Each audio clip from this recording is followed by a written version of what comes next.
Mais liberação de carbono nos incêndios da Sibéria, por exemplo, 2021, apenas até agosto. Vejam só que em 2016, 2017, 2018, 2019, nós estávamos crescendo, mas havia ainda uma certa oscilação, digamos assim. De 2020 para 2021, apenas até agosto de 2021, vejam a quantidade de megatonas, de milhões de toneladas de carbono que foram emitidos apenas pelos incêndios na Sibéria.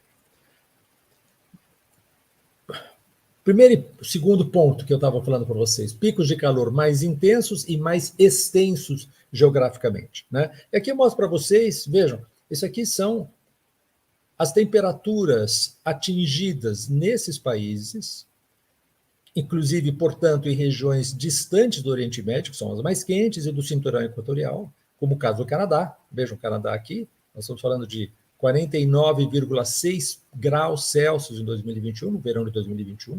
No Canadá, o Canadá é um país que está distante, muito, muito distante, isso foi em British Columbia, né? Ou na China, por exemplo, né? A China que teve 50,5 graus Celsius em 2017.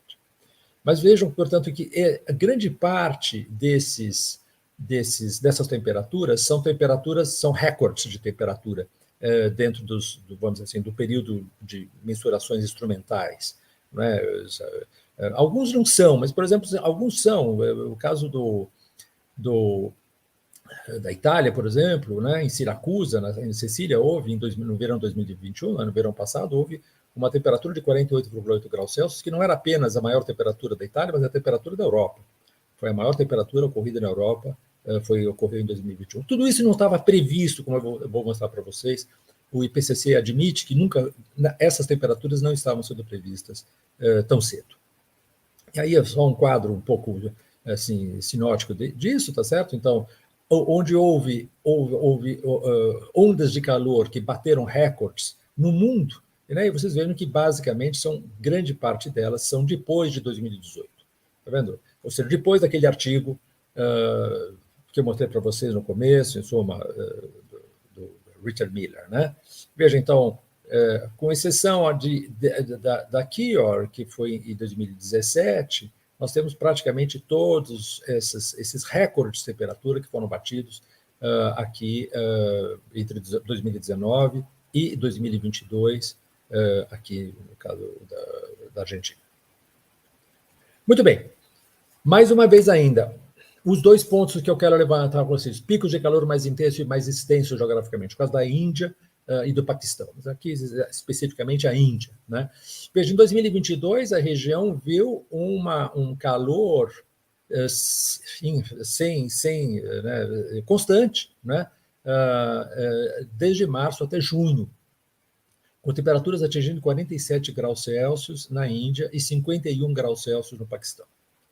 Então, uma intensa onda de calor, esse aqui é um artigo que saiu na The Conversation, em junho agora de 2022, uma intensa onda de calor em abril de 2022 elevou a temperaturas de 4,5 a 8,5 graus acima da média histórica, né, do normal, em toda a Índia, logo após o março ter sido o mais quente do país em mais de 120 anos de registros.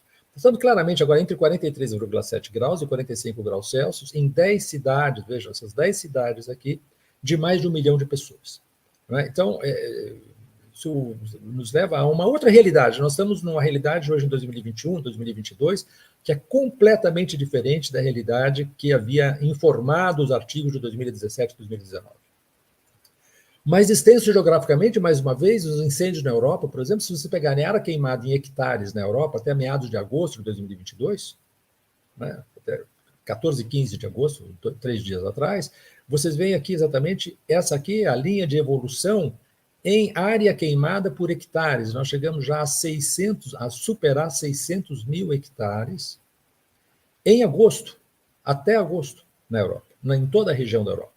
Né? Espanha, Portugal, França, Grécia, Itália, Alemanha, etc, etc. E essa aqui é a média dos anos 2006 e 2021. Vejam o salto que existe, um salto que mostra o quê? Mostra um outro comportamento completamente diferente do sistema Terra, digamos assim, em relação à média do período 2006 e 2021. Isso aqui é dado pelo European Forest Fire Information System, né, que é o oficial, digamos, né, na Europa. Mais extenso geograficamente ainda, mais de 60% da terra na União Europeia, da área terrestre da União Europeia e do Reino Unido, está agora experimentando condições de secas, que são também completamente fora do padrão, fora da média histórica, né? Então, vejam, isso aqui, por exemplo, só para mostrar para vocês, isso aqui é o Rio Pó, né? Isso aqui em 17 de julho de 2022, é assim que está o Rio Pó hoje, é assim que está o Loire, La Loire, né? O rio, tradução em português de Portugal é loira, né? Mas a gente no Brasil fala Loire mesmo. E aqui vocês veem o Reno, vejam, o Reno seja na região de Colônia, seja na região de Duisburg, seja na região de Calpe. E o que eu mostro para vocês aqui é o azul é a média e as mínimas e máximas dos anos 2010 e 2021, e a branca é o nível do Reno até 8 de agosto de 2022. Né? E vocês veem que ele está aqui caindo muito abaixo da média histórica, muito abaixo, inclusive, abaixo dos mínimos históricos. E aqui vocês têm, nessas duas linhas, aqui em Colônia eles não dão, mas na região de Duisburg e de Calbe, eles dão o quê? A linha pontilhada abaixo da qual o rio não é economicamente navegável, não dá mais para você navegar, dá para navegar com uma canoazinha, mas não comercialmente falando, né? Então, eles já estão chegando na região de Duisburg a um nível em que ele não é mais navegável, e eles atingiram na região de Calbe já o nível que agora estão em 53 centímetros, 40 centímetros, quer dizer, está, na verdade, 13 centímetros acima apenas do nível em que ele não é mais navegável.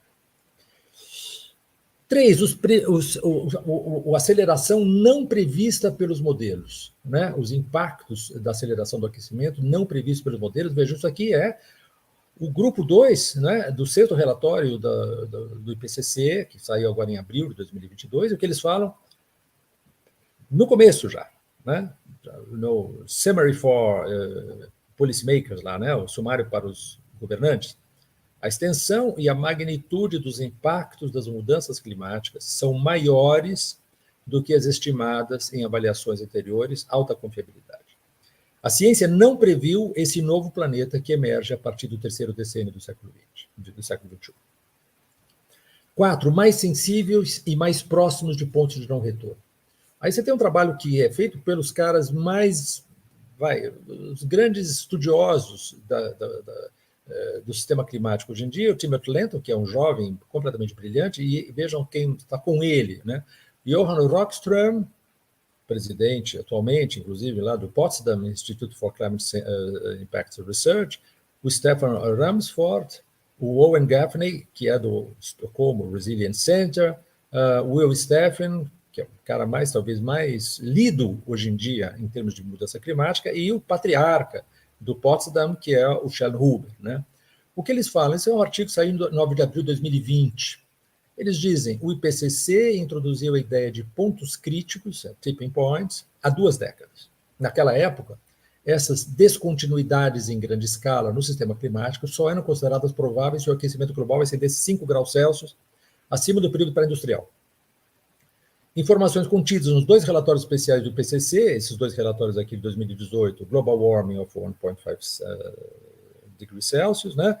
E o Special Report on the Ocean and the Cryosphere, né? In the Changing Climate, de 2019. São 2 relatórios especiais, né? Eles fizeram 3 relatórios, um em 2018 e 2 em 2019, que é outro sobre land, né? Sobre terra. Aqui ele está se referindo a esses 2 apenas.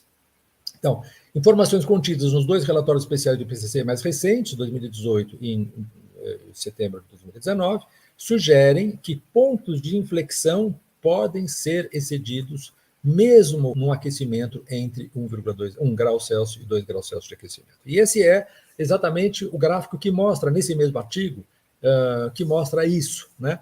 Então, o que eles pegam aqui? Eles pegam o 3º relatório do IPCC, o 4º relatório do IPCC, o 5º relatório do IPCC e o relatório especial do IPCC de 2018 sobre 1,5 graus Celsius. E o que eles mostram aqui? Isso aqui são níveis de risco, tá vendo? Olha, indetectável, baixo, moderado, alto e muito alto. E o que se vê aqui, né, é que mudanças abruptas e irreversíveis no sistema climático ficaram mais altas, o risco ficou mais alto em níveis mais baixos de aumento da temperatura global. Então, em 2001, se achava o quê? Bom, vamos ver a Moisakura aqui nos anos que eles achavam que só se nós chegássemos em 3 graus que nós entraríamos num risco de baixo a moderado, digamos, de 3 a 4 graus, tá vendo? E só com 6 graus que ele seria muito risco, nós teríamos muito alto risco de de um tipping point, ou seja, de um ponto de não retorno no sistema climático em que ele transitaria para temperaturas ainda mais elevadas de forma relativamente rápida ou abrupta. Em 2007, vejam que essa região aqui já está mais escura, tá certo? Nós estamos falando em 4 graus já, que nós entramos no alto e no muito alto. Em 2013, nós estamos entre 3 e 4 graus, mas veja em 2018, o que acontece é que entre 1 grau e 2 graus, nós já entramos na zona de risco alto. Né? E a partir de 2 graus, nós entramos numa área claramente de níveis muito altos de risco de uma mudança abrupta no sistema climático. Então, nós temos agora claramente, esse é um outro mundo, mais uma vez mostrando para vocês, esse é um outro mundo, é um mundo no qual nós temos hoje, as observações mostram que as previsões eram conservadoras. Né? 4 pontos, mais uma vez, mais sensíveis e mais próximos de pontos de não retorno, né? A Amazônia já se tornou fonte de CO2. Isso é claramente um processo. O trabalho que foi publicado em setembro de 2020, aliás, perdão, em julho de 2021, da Luciana Gatti, que é uma estudiosa hoje, a líder, trabalha no laboratório exatamente de mensurações de carbono do INPE, né, do Instituto Nacional de Pesquisas Espaciais, e é uma grande militante da questão climática hoje em dia. Eu vejo que do trabalho participam também o Carlos Nobre, o Luiz Aragão, as pessoas que estão hoje mais em evidência nessa área, né, junto com outra pessoa que trabalha muito bem nisso, também é o Antônio Donato Nobre, né, o irmão do Carlos Nobre.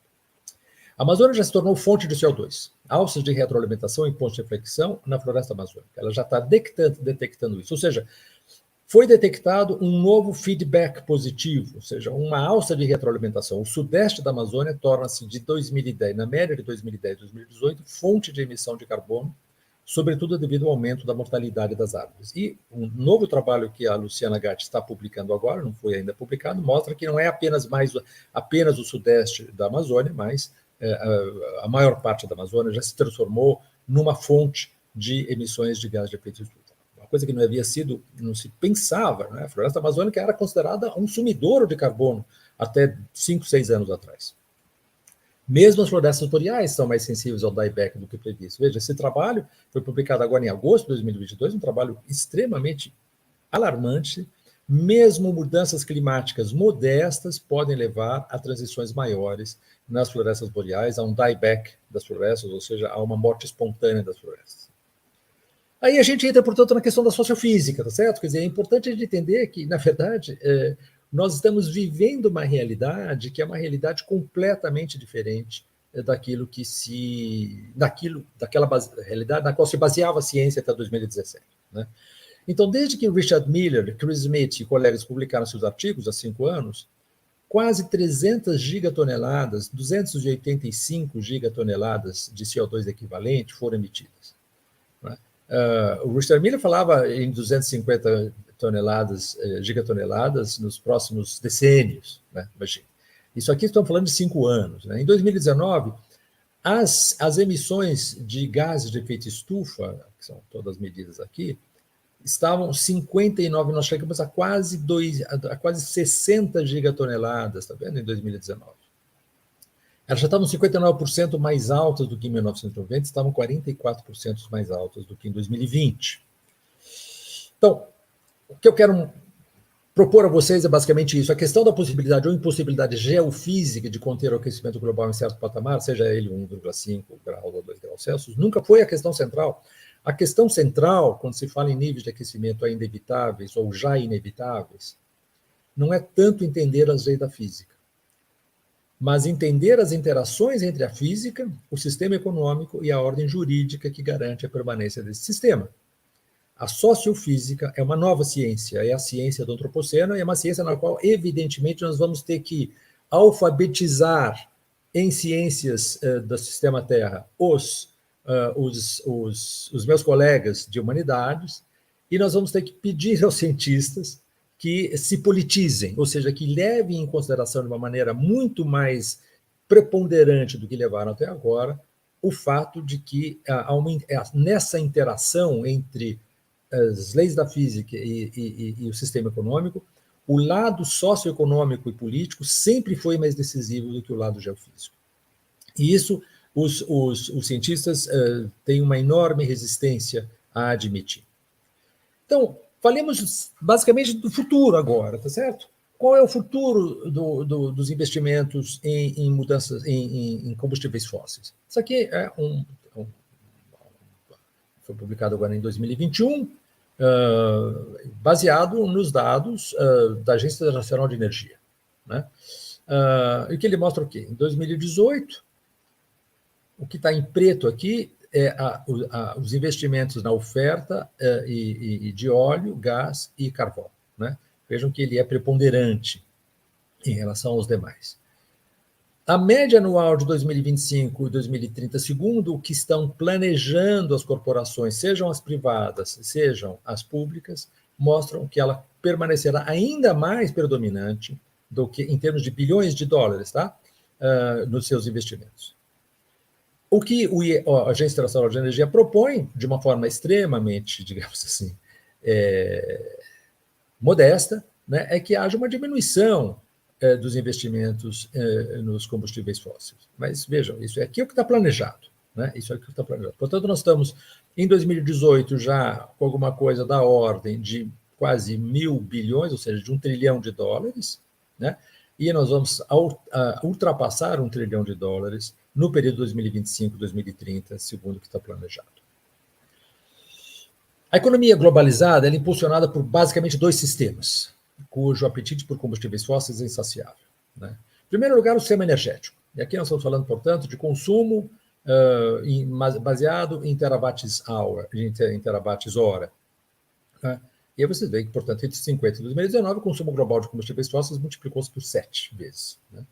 Em 1950 ele era da ordem de 20 mil, e em 2019 era da ordem de 140 mil terawatts. A população, entretanto, multiplicou-se apenas por 3 nesse período, né? Enquanto que a demanda, o consumo de combustíveis fósseis aumentou 7 vezes.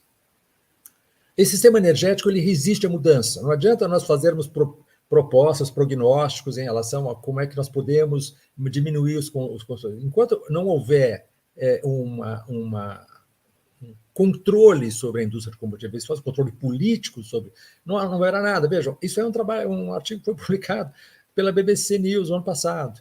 503 pessoas ligadas aos lobbies dos combustíveis fósseis foram credenciadas na COP26, lá na Escócia, né?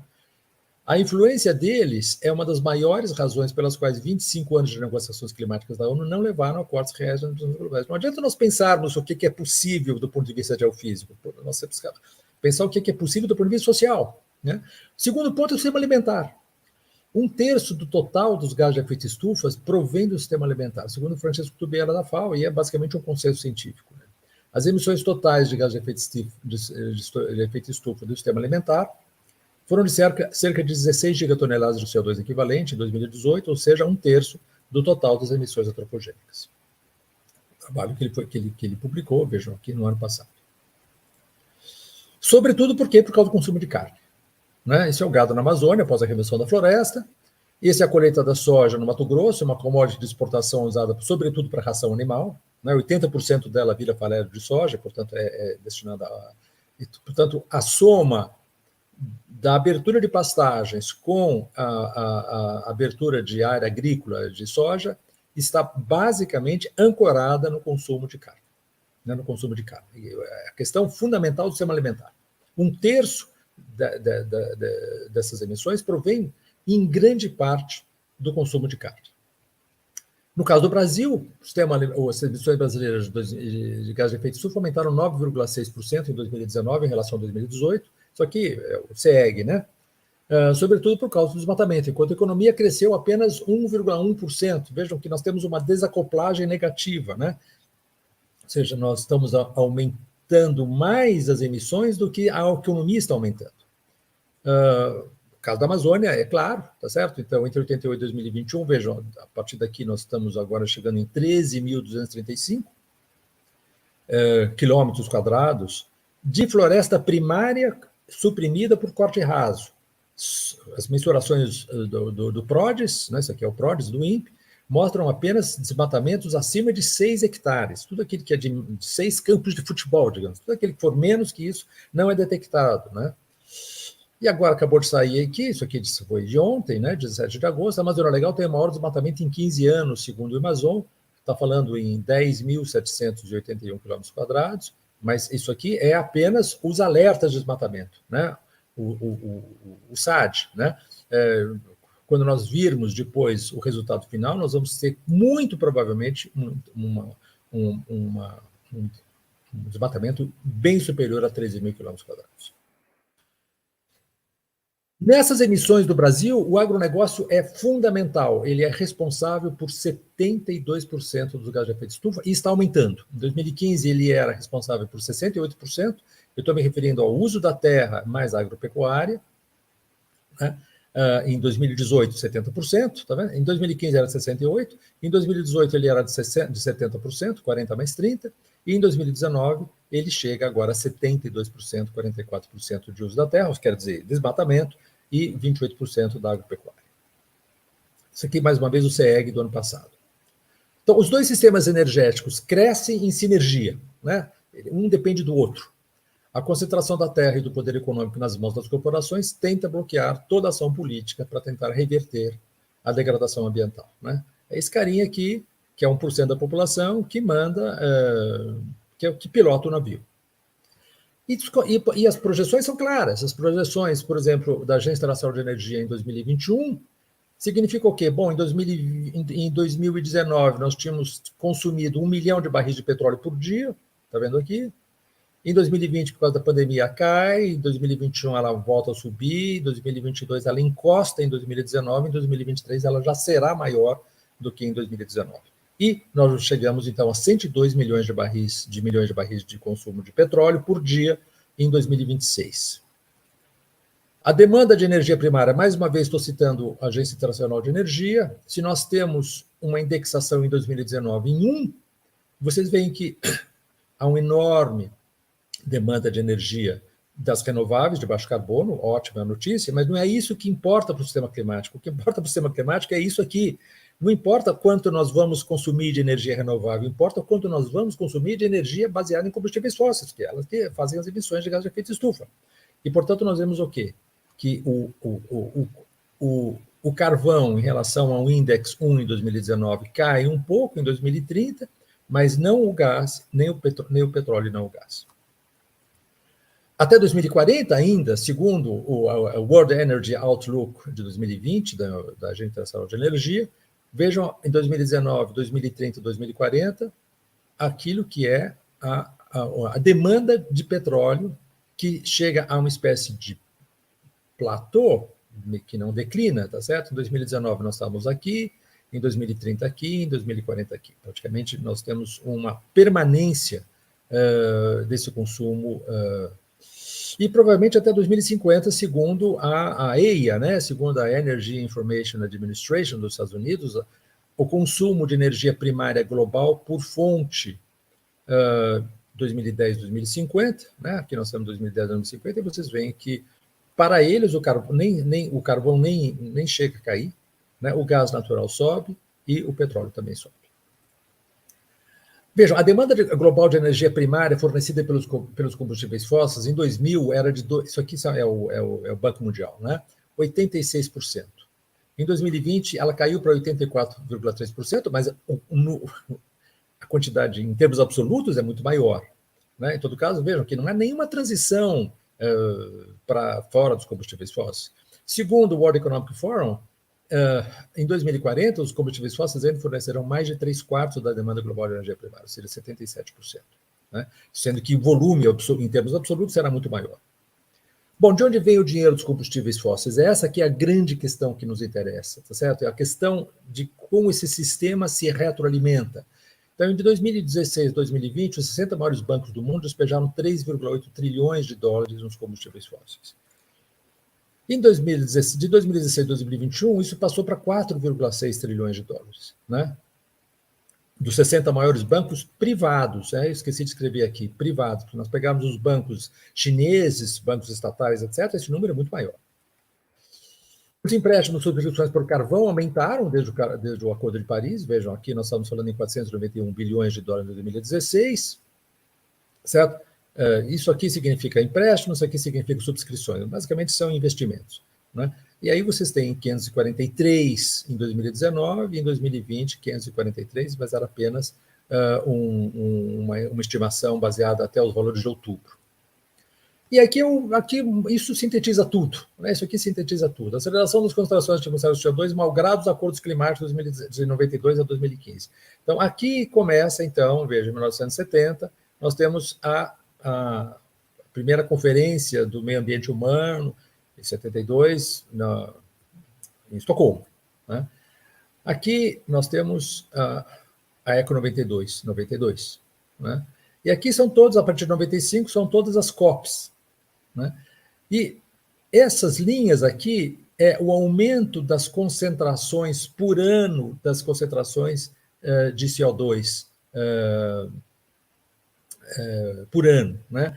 Então, veja, nos anos 60, as concentrações atmosféricas de CO2 evoluíam a 0,9 partes por milhão por ano nos anos 60. Aqui seria o nível seguro, está vendo? 350 partes por milhão. Nós abandonamos esse nível seguro aqui há muito tempo, né? Desde mais ou menos os anos 70. Nos anos 70, as concentrações atmosféricas de CO2 nos anos 70 evoluíram à base de 1,3 partes por milhão por ano.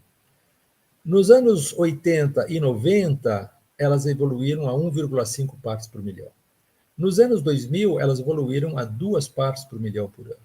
E no último decênio, elas evoluíram a média de 2,4 partes por milhão por ano. Veja, nós saímos de 0,9 para 2,4, quase triplicamos, e nós, muito provavelmente, nos anos 2020, vamos triplicar a rapidez da concentração atmosférica de CO2